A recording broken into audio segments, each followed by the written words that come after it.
Welcome to Tamil talkies dot net. இன்றைக்கி நம்ம திரை விமர்சன நிகழ்ச்சியில் இயக்குனர் ஹரி இயக்கத்தில் வெளியே வந்திருக்கிற பூஜை படத்தை பற்றி பார்க்க போகிறோம். பூஜை பொதுவாக இயக்குனர் ஹரி படத்தை எடுத்துக்கிட்டோம்னா ஃபஸ்ட்டு எடுத்தோடனே ஹீரோ யார் வில்லன் யாருன்னு காட்டிடுவாங்க.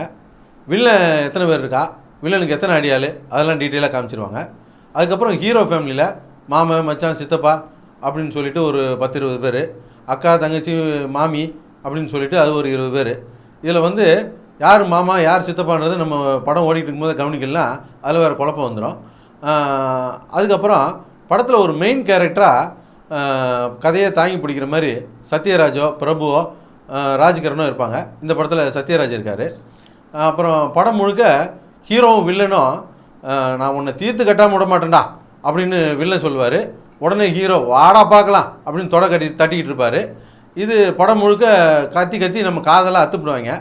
அப்புறம் பார்த்தா வில்லன் திட்டம் போட்டு டாடா சும்மாவில் ஒரு 500 பேரை அனுப்பி வச்சுக்கிட்டே தான் இருப்பார்.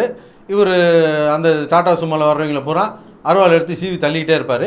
இது பூரா ஒன்று கூட மிஸ் ஆகாமல் இந்த படத்துலையும் இருக்குது. அதே போல் ஹீரோன்னா அவர் டூயட்லாம் பாடணும் இல்லையா, அதுக்காக ஒரு ஹீரோயின் வந்து போவாங்க. இந்த படத்துலையும் கமலஹாசன் பொண்ணு எம்ஆர் ராதா வயசில் பேசி நடிச்சிட்டு போயிருக்குது. அதே போல் இந்த ஒரு படத்துலலாம் ஒரு குத்துப்பாட்டுக்கு பழைய வாய்தா போன ஹீரோயினை தான் ஒன்று ஆடிட்டு போவோம். அந்த மாதிரி இந்த படத்துலையும் ஒரு பொண்ணு ஆடிட்டு போகுது. அதே போல் எவ்வளோ நேரத்துக்கு தான் உட்காந்து இந்த அருவாலையும் டாடா சுமையும் பார்த்துக்கிட்டு இருப்பாங்க, போர் அடிச்சிடாதா? அதனால் அப்பப்போ வடிவேலோ கஞ்சா கருப்போ கிச்சு மூட்டு போவாங்க. இந்த படத்தில் சூரிய கிச்சு மூட்டு போகிறாரு. இதெல்லாம் அப்படியே மிஸ் ஆகாமல் ஒன்று விடாமல் இருந்தாலும் ஹரி படத்தில் ஒரு தெளிவான ஒரு ஒன்லைன் இருக்கும். இந்த படத்துலேயும் ஒரு அரை லைன் இருக்குது. அதாவது சித்தப்பாவை அரைஞ்சிட்டாங்க அப்படின்னு ஒரு அரை லைனு. சித்தப்பாவை அரைஞ்சிட்டாங்களா அப்படின்னு சொல்லிட்டு படம் முழுக்க ஒரு 1000 பேரை ஹீரோ அடித்து துவைச்சிட்றாரு. கடைசியாக 1001ஆவதால் வில்லனையும் போட்டு தள்ளிடுறாரு. படமும் முடிஞ்சிருது.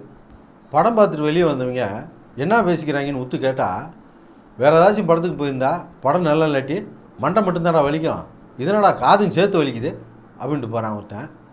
அப்புறம் ஒரு 2 பேர் படம்னா இதாடா படம், என்ன ஃபாஸ்ட்டு என்ன படம், படம் ஆரம்பிச்சதுன்னு தெரியல முடிஞ்சதுன்னு தெரியல, 3 மணி நேரம் எப்படி போச்சுன்னே தெரியலடா, அருமையான படம்டா அப்படின்ட்டு ஒரு 2 பேர் பேசிட்டு போகிறாங்க.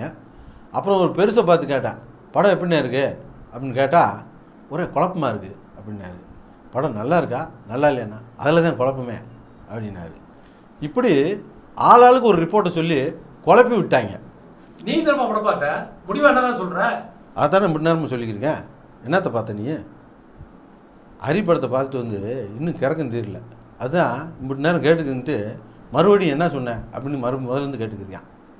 எங்களுடைய நிகழ்ச்சிகள் உங்களுக்கு பிடித்திருந்தால் உடனுக்குடன் கண்டு மகிழ கீழே உள்ள சப்ஸ்கிரைப் பட்டனை அழுத்தவும். எங்களுடைய நிகழ்ச்சிகள் உங்களுக்கு மிகவும் பிடித்திருந்தால் உங்களுடைய நண்பர்களுக்கு ஷேர் செய்யவும். நன்றி, வணக்கம்.